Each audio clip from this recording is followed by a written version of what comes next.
Now, this is one of those rare moments where I have to agree with Andrew Bolt. Oh my God, what am I doing? What am I saying? Why am I agreeing with him? Because there is this one instance where he had a go at Sarah Fergusson from the ABC, not Sarah Fergusson the Royal, Sarah Fergusson ABC Royal, and he has this go at her because of her interviewing style. Now, I'll often sit down and watch Sarah and think, well, yeah, you did a good job here, but I reckon 90% of the time I say, well, you were a wee bit aggressive, Sarah. And one of the biggest fears I ever would have, if ever I was to be interviewed by her, which would not be happening, but if I was simply being interviewed by her, because she's a tiger and she says things and directs questions in a very aggressive manner. And sometimes that aggression is not all that helpful. In fact, it doesn't help the interview process at all. So he has raised this issue on his TV show on the Liberal network, often referred to as Sky News, and he particularly has a go at Sarah. And I think, Andrew, rightfully so, done a good job, mate. So I'll just play a little bit of that clip of him, and you can work out for yourself whether or not, and yeah, let me know in the comments below after you've subscribed to my channel and after you've rung the bell and all that sort of crap. Once you've done all of that, just tell me what you think of Sarah's interviewing style. I certainly have an issue with it. She's done some great work in the past, but nevertheless, she's on the ABC, and there's one thing's for sure, if you're on the ABC, you're going to be criticised by Bolt and the Liberal Party network. And so here's what he had to say. By law to be impartial, because we all have to fund it through our taxes. You, me, everyone, left, right, don't care. Missed the first bit, but he's talking about the ABC, obviously. Yet it's been hijacked by the left, as is clear from even its top stars, like Sarah Fergusson, who devoted 3 entire programs, you might remember, to pushing... Now, I do have to say that it hasn't been hijacked by the left. One of the most interesting things about the ABC, I find, is that if you're on the left of politics, you'll say that they're too right. If you're on the right of politics, you'll say that they're too left. So clearly, they're a little bit envious that the ABC gets the funding that they get, whereas from the Liberal Party network, they have to rely on other people paying for that through subscriptions. So there's a bit of jealousy happening here, I think. But nevertheless, and because they're government financed, then clearly that is an issue to the Liberal Party network. So let's hear what else he has to say. A total hoax that Donald Trump became US president by colluding with Russia. Last night, though, Ferguson... You could, I think, Andrew, you could let that go. That's an oldie, a goodie, but an oldie, and you keep pushing that issue, where in actual fact, I think the indications are that the Russians did kind of help out a wee bit. Now host of the ABC 7:30, topped even that effort. She was supposed to be interviewing the federal opposition's energy minister, Ted O'Brien, about the opposition's plan to allow nuclear power in Australia. But she couldn't let him speak for even 15 seconds before interrupting him for the first of many times, after asking him a simple question, how long it would take to build a nuclear reactor here. So the advice we've received from the best experts in the world is that small modular reactors could be constructed between about 3 to 5 years, large reactors 6 to 12 years. I'm just going to stop you.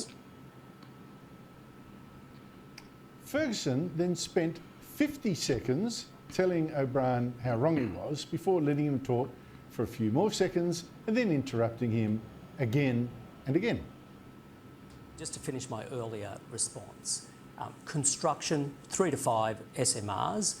And that's small modular reactors. 3 to 5 years for small modular reactors, 6 to 12 years for large reactors. And as I was about to say, that is the advice of ANSTO.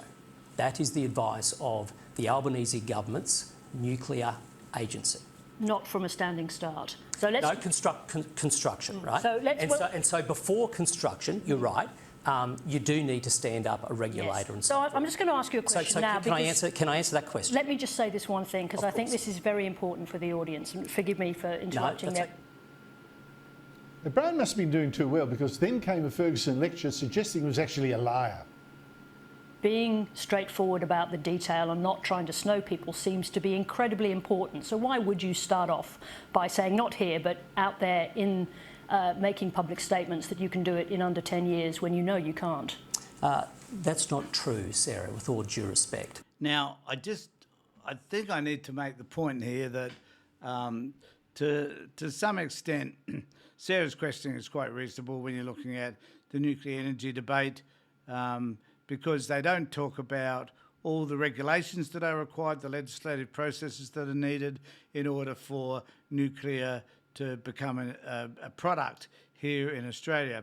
So she's raising some interesting points, but she is and she gets kind of aggressive. And also, I need to point out that Ted O'Brien is pretty weak, actually. So, but he did his best. 10 out of 10 to old Ted, at least he tried. And that's more than what I can say for people on that side of politics, where they just seem to be bullish about everything. But Sarah was a wee bit aggressive. Now, there is this interesting interview that she did with the Russian ambassador, and I'll just play the beginning of this because this highlights the way Sarah works, I think. And I'll just play the opening clip of this one where she has to go at him from the opening segment. Vlosky, welcome to 7:30. Good day. Ambassador, you're here in Australia enjoying the benefits of a free and open society. How do you live with yourself representing the repressive, dictatorial Putin regime? You find that funny? What I find funny is your way to start an interview. Pretty straight question. Yes, too straight. And he's not right. I mean, I think he handled it reasonably well. You know, I think it's a funny way to ask and to begin asking a question. And so my point is that I agree with Bolt that this woman is very good in many, many ways, but the way she goes about asking her questions can be attacking in a sense and putting forward her version of events as opposed to just interviewing and finding out what the other person is. And a good example of that is when you watch Laura Tingle, for example. Laura Tingle, do an interview.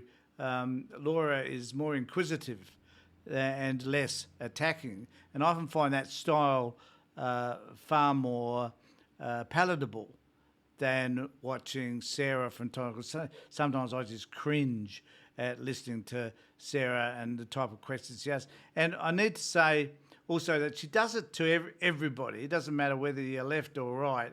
If she's got an issue with you, she will raise that directly with you. And often she won't give you an opportunity to talk. There's a famous interview, in fact, with Clive Palmer, where she just attacks him from beginning to end, and he says, "Fuck it, I've had enough, I'm out of here," and he leaves, and in a sense, rightfully so. So let me know what you think after you've subscribed to my channel, after you've rung the bell, done all that sort of stuff. Let me know what you think of Sarah's interviewing style. Some of you, I think, will probably like her and think that it's okay. Others might have the same view that I do, that there could be some things that she does, she could do a little bit differently, and she could be softer in the way that she interviews. Let me know what you think in the comment section below.